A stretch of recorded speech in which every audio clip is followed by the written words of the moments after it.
आणखी एका मोठी बातमी आहे। कथित मद्य घोटाळ्यामध्ये तिहार जेलमध्ये असलेले अरविंद केजरीवाल यांना जामीन मिळालाय। जामीन मिळाल्यानंतर तिहार जेल बाहेर आपच्या कार्यकर्त्यांनी जल्लोष केला, तर अरविंद केजरीवाल यांनी जेल बाहेर येताच सरकारशी दोन हात करण्याचे संकेत दिले।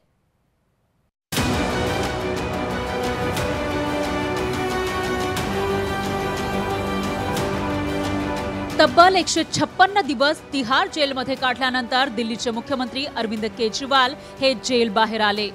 केजरीवालांची सुटका होणार म्हणून आपचे शेकडो कार्यकर्ते जेल बाहेर जल्लोष करत होते।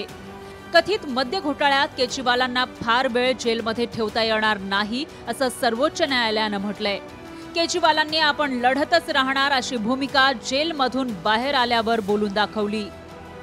मैं देश की सेवा करता रहूं और ये जितनी राष्ट्र विरोधी ताकतें हैं जो देश के विकास को रोक रही हैं, जो देश को बांटने का काम कर रही हैं, जो देश को अंदर से कमजोर करने का काम कर रही हैं, जिंदगी भर में इनके खिलाफ लड़ा हूं, आगे भी ऐसे ही लड़ता रहूंगा।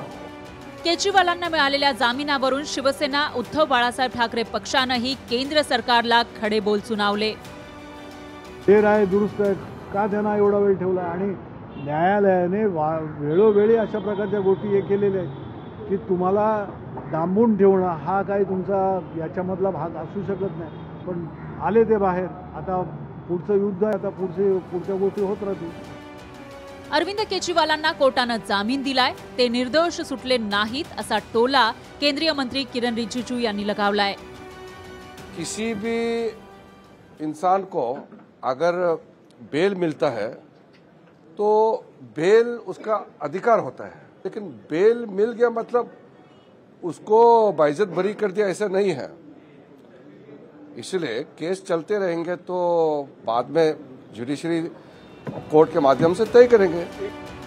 केजरीवालांना जामीन मिळाल्यानंतर राजधानी दिल्लीत आप विरुद्ध भाजप हा सामना आणखी तीव्र होणार असे स्पष्ट संकेत मिळतायत। ब्युरो रिपोर्ट, लोकशाही मराठी, दिल्ली। लोकशाही मराठी ऐका, पहा, जागरूक रहा।